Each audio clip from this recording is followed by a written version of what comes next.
Well, hello, YouTube. On today's episode of Know Your Rights, we will be covering a recent news story out of Minneapolis, Minnesota, where officers shot a black man during a no-knock warrant. If this sounds interesting to you, please take a moment and subscribe to our channel. By the way, if you love retro video games as much as I do, please check out our new YouTube channel called Retro Gaming Central. Now, let's take a deep dive on this tragic news story out of Minneapolis, Minnesota. According to body cam footage published Tuesday night, Minneapolis police officers carefully slipped a key into an apartment door before bursting through the doorway exclaiming, "Police! Search warrant!" In the seconds that followed, Amir Locke, a black man, was shot dead in the apartment. The man's family said he was in legal possession of his gun and that no search warrant for him had been issued prior to this intrusion.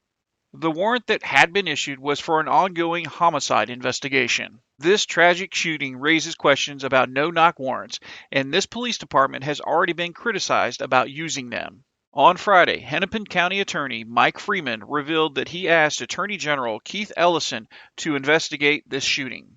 A full and detailed investigation will be conducted with the Minnesota Bureau of Criminal Apprehension, according to Mr. Freeman.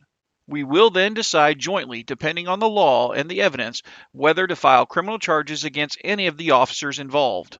In a second statement, Mr. Ellison stated that Amir Locke's life mattered and it should not have been taken so tragically. Mr. Locke was only 22 years old and had a bright future ahead of him. His family and acquaintances must now live without him. Mr. Locke's parents described their son as a law-abiding person who appreciated law enforcement, while community leaders and gun rights groups sought transparency and accountability in this case. Minnesota Governor Walz issued a declaration of sympathy towards the family and friends of Mr. Locke. Over a year ago, Minnesota passed statewide restrictions on no-knock warrants. The governor added, calling for further adjustments to the police policy and practices related to search warrant executions. Amir Locke's death highlights the need for more reform, according to the governor. To keep everyone informed, Mr. Locke's parents held a virtual press conference with civil rights attorney Ben Crump and other lawyers. "A mother should never have to bury her child," said Mr. Locke's mother, Karen Wells. Miss Wells swore to fight every day for justice for her son. Late on Friday afternoon, Miss Wells demanded that the officer who shot her son be charged and fired. "No lawful gun owner could have survived this situation," said family attorney Jeff Storms. According to family attorneys, the officers claim that they announced their arrival at the threshold, but as you've seen on the body cam, there is no such announcement.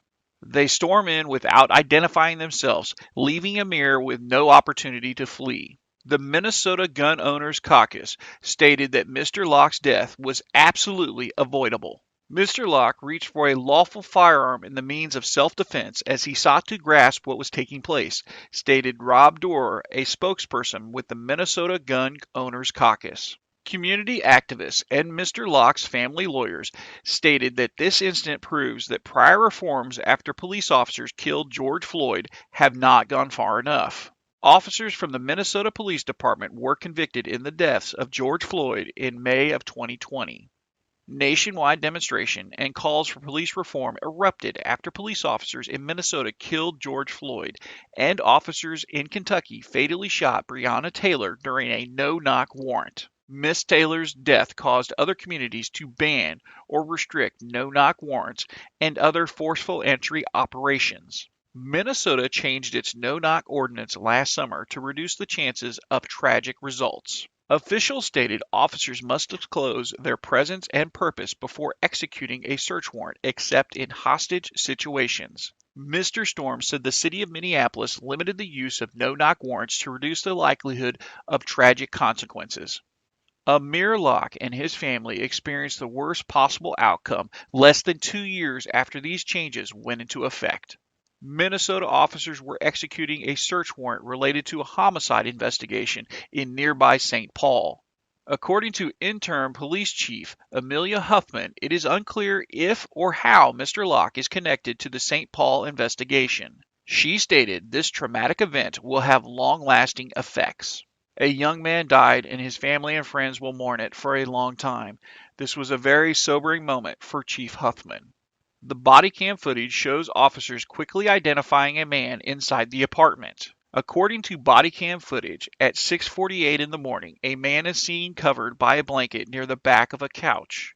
Awoken from sleep, the man glances up to see individuals all around him. He stands up, still shrouded in the blanket, holding a gun. Officers then fired 3 shots that struck Mr. Locke. A screenshot from the body cam footage shows Mr. Locke's firearm more clearly. In the direction the barrel emerges from the blanket, Chief Huffman claims the officers were just outside the area of fire. It can't be determined where the firearm was pointed based on the short footage and images supplied, but hopefully more body cam footage from other responding officers will draw a clearer picture. The video was released in 3 different speeds, 1 in real time and 2 modified by the city police department. In total, 14 seconds pass from the moment the police enter till Mr. Locke is shot. Chief Huffman stated, as the officers drew closer, you can see the gun barrel emerge from the blanket along with the figure.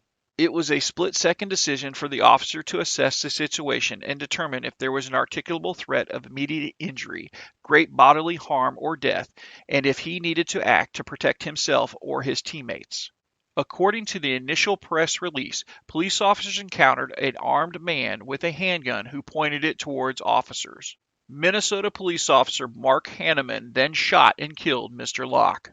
After the shooting, the officers carried Mr. Locke down to the lobby to meet paramedics, according to the police department. Mr. Locke was taken to Hennepin County Medical Center, where he passed away from his injuries. Mr. Locke died of several gunshot wounds, and it was ruled a homicide by the coroner. A spokesperson for the police department said Officer Henneman has been placed on administrative leave until the outcome of this inquiry. Multiple news agencies have tried unsuccessfully to contact Officer Henneman and the Minnesota Police Federation for comment.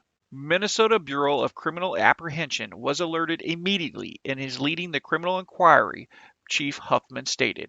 The initial search warrant was issued in connection with the homicide investigation, according to a spokesperson of the St. Paul Police Department. Mr. Crump stated that Mr. Locke legally possessed a firearm at the time of his death and had multiple family members in law enforcement. He also added, like Breonna Taylor, Amir Locke's tragic death illustrates a pattern of no-knock warrants killing Black Americans. In March of 2020, officers in Louisville, Kentucky fatally shot Breonna Taylor, a 26-year-old ER medical worker. Those officers were not indicted by a grand jury after the incident. One officer, Brett Hankinson, fired into a neighbor's apartment. He has pled not guilty and is awaiting trial. Well, YouTube, please jump down in the comments below and let me know what you think should be done to prevent tragic stories like this happening again in the future.